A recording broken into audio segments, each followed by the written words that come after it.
Hello everybody, welcome to Mr. Stanier's Chess Academy. This is the expert course lesson 3, and what we're going to look at today is we're going to start by looking at a new opening called the Queen's Gambit. For the middle game we're going to look at 3 puzzles which are positions that come from the Italian opening, and then for the end game we're going to look at to see how we can defend against an opponent looking to get a pawn and king checkmate. So last time we looked at how to get a pawn king checkmate. Today we're going to look at see how we can defend against that. So with the opening. So the openings we've looked at so far, like the Italian game or the Spanish game, the Ruy Lopez, all start with the king's pawn moving to e4 here, which we said is a very good opening because it covers the centre squares very confidently. Now, another just as powerful opening is to move the queen's pawn forward. Okay, so this is why this opening is known as the Queen's Gambit. It's the queen's because it's the queen's pawn that moves first of all.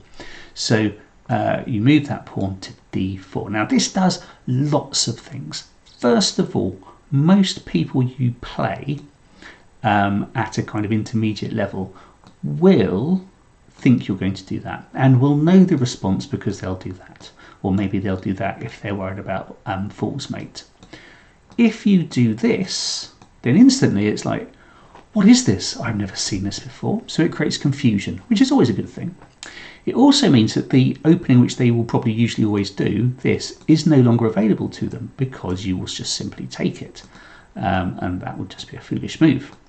So this is a really good opening if you can work out how to play the next moves confidently. Okay, so this is the first move. Now the correct response from black for this, and what people mostly do because they think, oh, I don't know what to do, I'll just copy them, is to move their queen's pawn forward like this. And so we now, the next move makes this the Queen's Gambit. So what you do is you move this c pawn up here. Foolish Mr. Stanier, you might say. All that's going to happen is that this pawn is going to take the pawn on c4. And so if black does this, then this is what we call the Queen's Gambit accepted. So the idea is that a gambit is a term in chess when you give up a piece quite deliberately in order to win some kind of strategic advantage. So if you think about this situation here, we know that these central squares are really important and that these outer central squares are of secondary importance but still worth considering. In this position here, this pawn here is covering the middle, this black pawn is covering these central squares. But once black takes this pawn here, suddenly this pawn is no longer attacking a central square, but the white pawn is. So, and it's taking this pawn out of this central square too. So it's actually taking black's troops away from the centre, which we know is a really important thing. And so you do that as white at the cost of a pawn. As the moves progress though, this pawn here is really vulnerable. It's going to be really easy to take in a few moves if you move this pawn up and then easily taken by the bishop. So even though you've kind of sacrificed a piece for a good strategic advantage, you're going to capture this piece back very soon. So so that in a nutshell is the Queen's Gambit. Now just like that, if you just learn that, it's not really going to get you very far. So you need to learn a few variations of this Gambit. Okay, so we'll just look at a couple now. So if you open it like this, and then you start like that, and then the pawn goes here, and then if we do Queen's Gambit accepted. So as we talked about, this pawn is now vulnerable. The only piece at this stage that really can support it is this move here with the pawn, which will form like a really tight bond there. You don't want that to happen. So so a really good move at this situation is to move that pawn there, okay, up to a4. So what this does is that if black does this move, then you'll simply take that pawn, okay, further isolating this pawn here. Okay, so if it is an accepted Queen's Gambit, then this is the next move that you play. Okay, so I'll just go over that again. So the queen goes here, queen pawn there, queen pawn there, Queen's Gambit accepted, a4. Now when black carries on developing its pieces, so it might, for example, do this move, the next move that you want to do is you want to move your knight here to c3. All right, so so this is blocking the advance of this pawn, but it is also putting pressure onto these central squares there. And then say if black does that, then you have a choice. You can either be a bit more aggressive like this, or you can be a bit more defensive, but you're opening this pawn up so that this bishop can begin to think about attacking this pawn. All right, so I'll just go over that again one more time. Queen's Gambit accepted, a4, knight, and then opening up this diagonal here. Okay, I'm just going to show you what happens, what you do if the black player doesn't want to take your pawn. So what sometimes happens, and this will happen against good players, is they won't take the pawn because they know that it's a trick. So you'll have this situation, and black will know that you're trying to get this piece out of the centre, so they won't take that. So this is what we call in the trade the Queen's Gambit declined. Oh, no thank you, I don't want to take your Queen's Gambit. So black might do, well, a pawn might disappear. Black might move this pawn here if they're feeling a bit Slavic, so the Slav defense. They might move this knight out here, but basically in this situation, whatever black does, the next move you need to do is you need to move your knight here. So this still leaves the Queen's Gambit available, but they probably won't do it.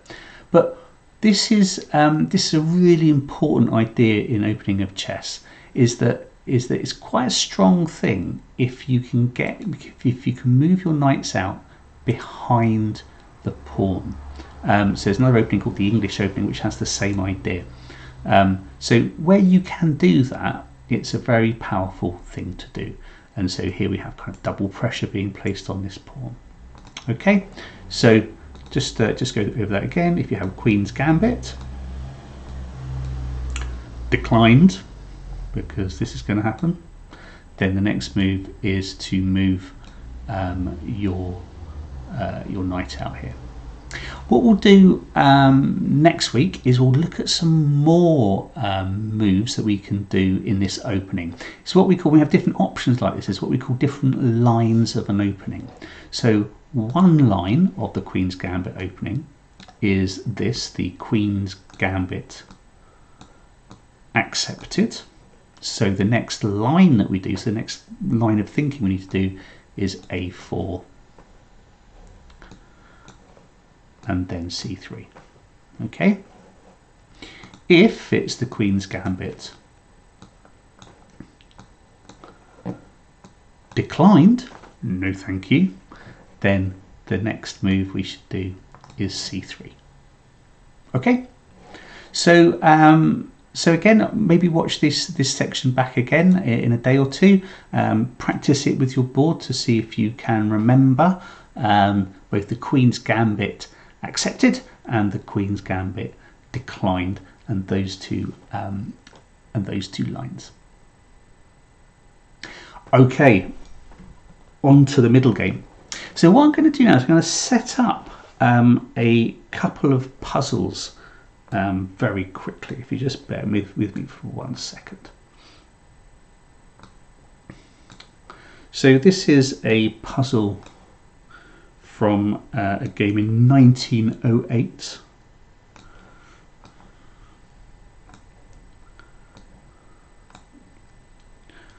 And this was between Lasker, who was a fantastic chess player at the time, playing a chap called Wichard. And it is White's move. Now, as we've talked before about puzzles, is that this is the way we develop our chess mind, our chess brain, to solve tactical problems. And so what we need to do is White's to move, and they need to do a move which will bring them a lot of tactical advantage. So I'll just leave this for a minute or so, just to see if you can think about what is the move that White will do which will bring the best tactical advantage in this situation.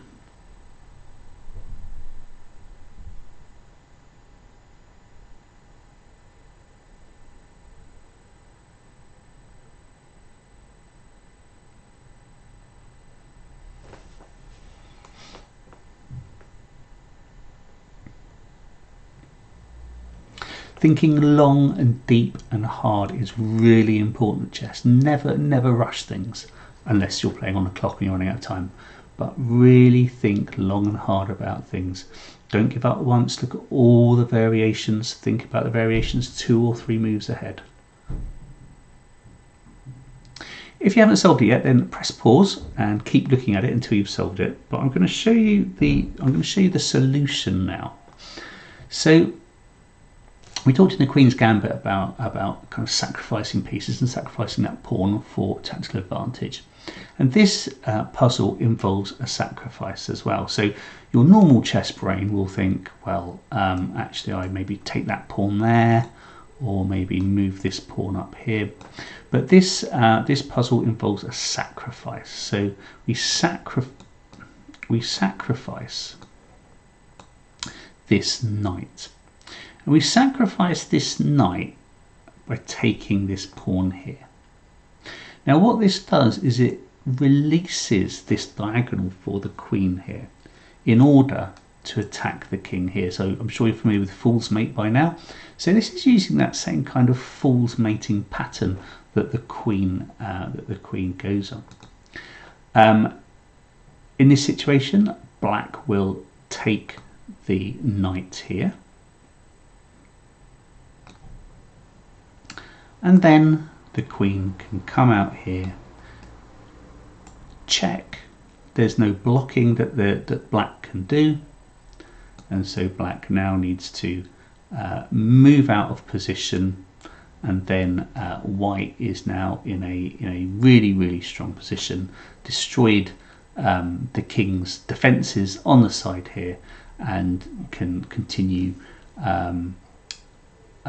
mowing up the pieces or bringing this bishop into the attack here. So I hope that you saw that solution. Let's have a look at another example.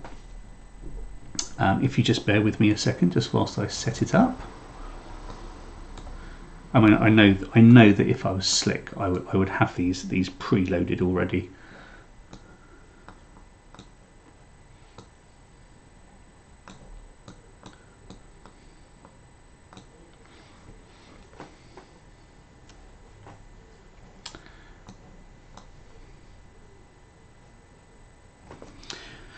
Okay, so this is from a match again by Lasker against a chap called McBride in 1902. And so if we look long and hard at this puzzle.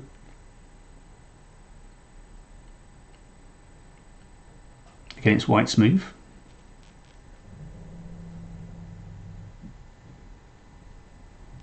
So if you haven't seen the answer yet, if you've seen the answer right now, you're doing really well because that's quick.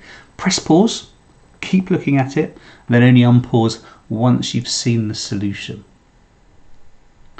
And hopefully you've seen the solution. I'm going to show you what the solution is now. So pause if you haven't seen it already. So just as in the other puzzle that we looked at, the pattern that we're looking at is this queen attacking here and supported by this bishop. So the answer is the same as the previous puzzle. It's knight take g5. There, and then black takes back. Queen comes down here, check. The king is forced to move here. The queen comes down here, check. King is forced to move here. And as you can see, is in all sorts of trouble. All right, so hopefully you have you saw that. Let's have a look at another puzzle. Again, if you give me a few moments.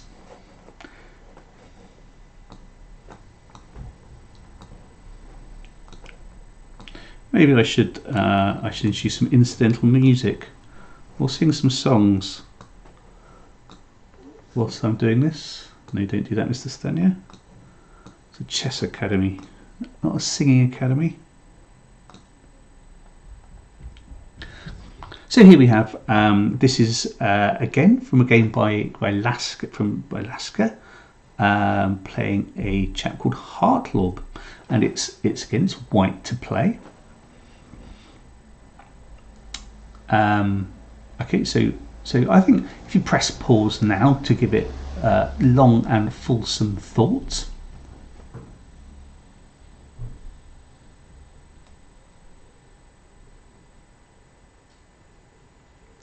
Okay, so if you haven't solved it, press pause again because I'm going to show you the answer now. So this is very, very similar, isn't it, to the other two that we've seen? So we're looking at this pattern here. And then we've got this bishop supporting here. And just as in the previous two puzzles, we want to get this knight out of the way somewhere. So we could put it there, but actually it's probably going to do more damage if we take that pawn. So the answer to this puzzle is knight takes e5, and then the pawn takes e5, and then the queen can come out. Black might do that.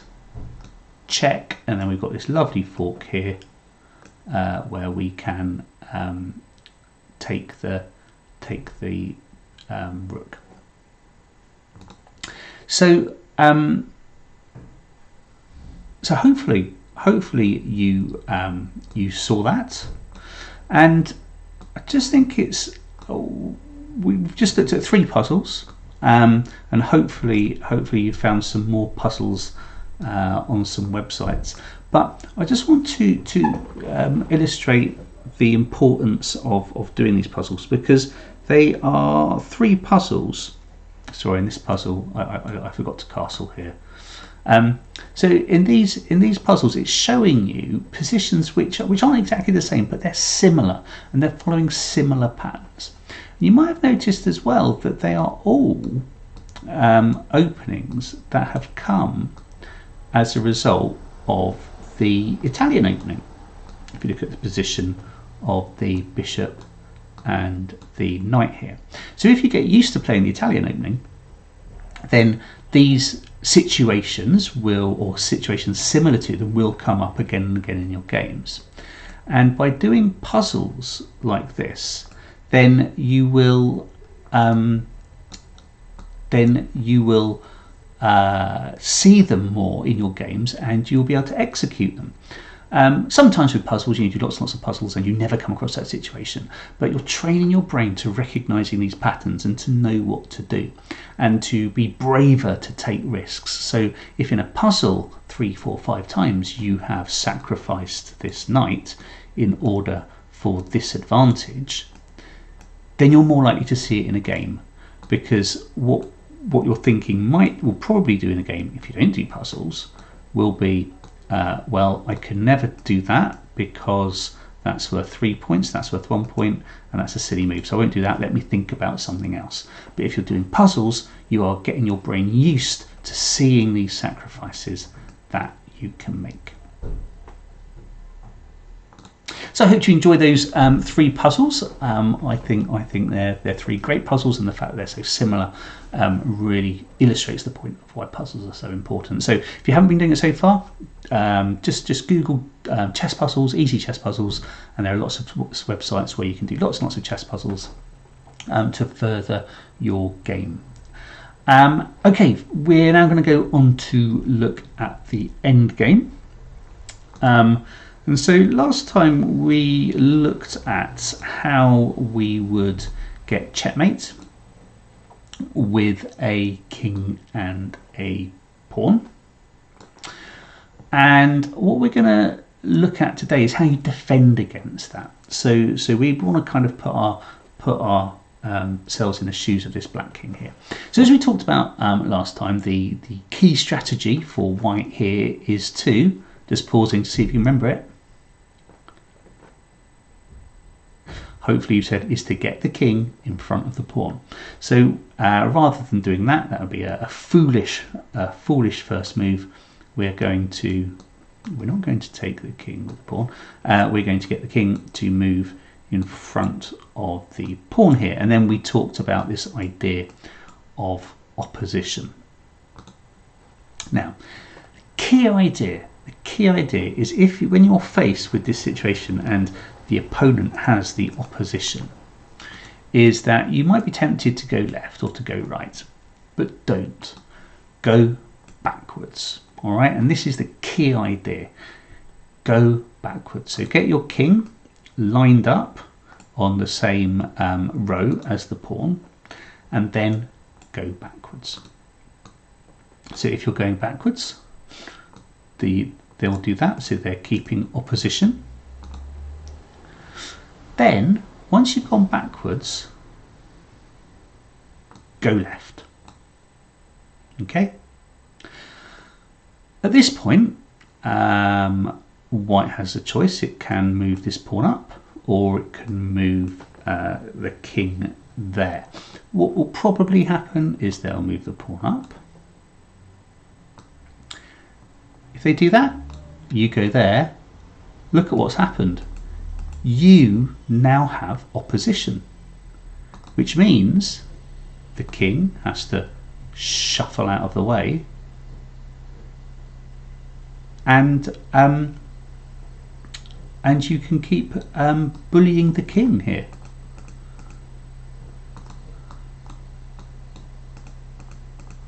Can't do anything.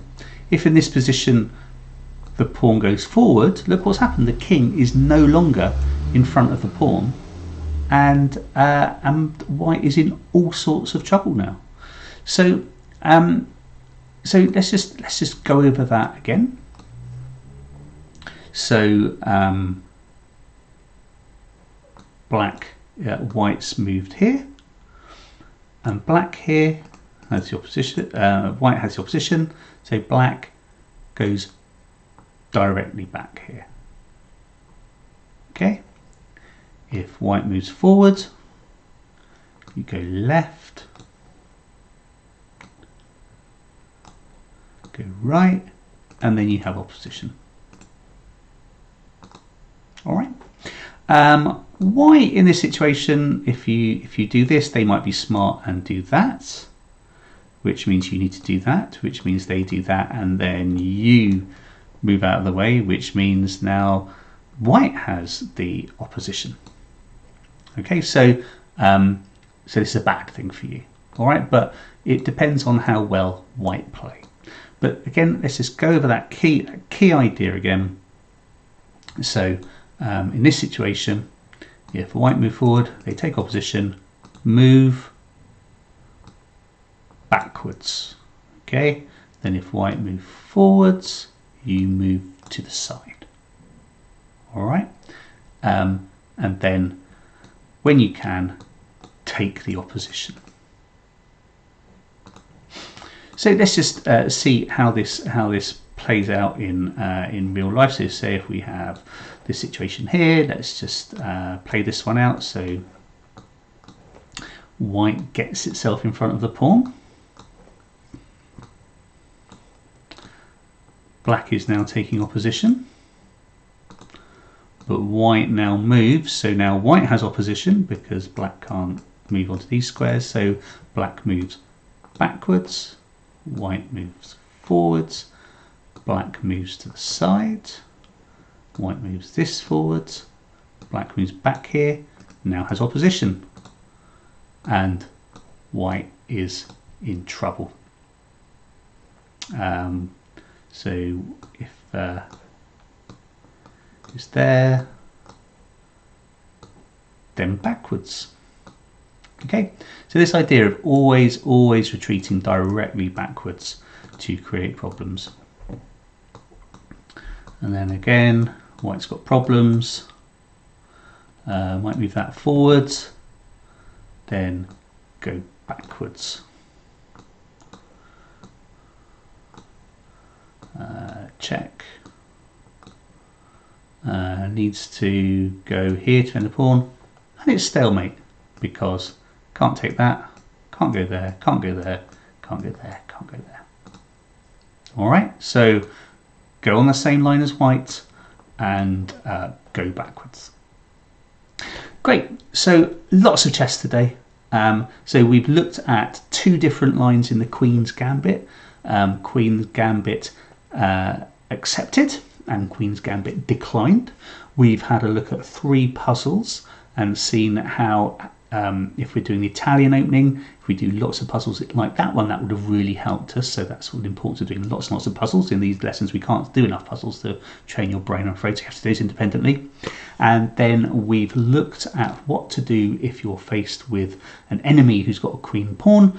What you do is you get your king pawn, and what you do is you get your king on the same file as the pawn, and then you retreat backwards. So next time we'll look more at the Queen's Gambit and different lines of the Queen's Gambit. We'll have a look at some more puzzles and some more themes to look for in the middle game, and we shall look at some more theory about king pawn endgames.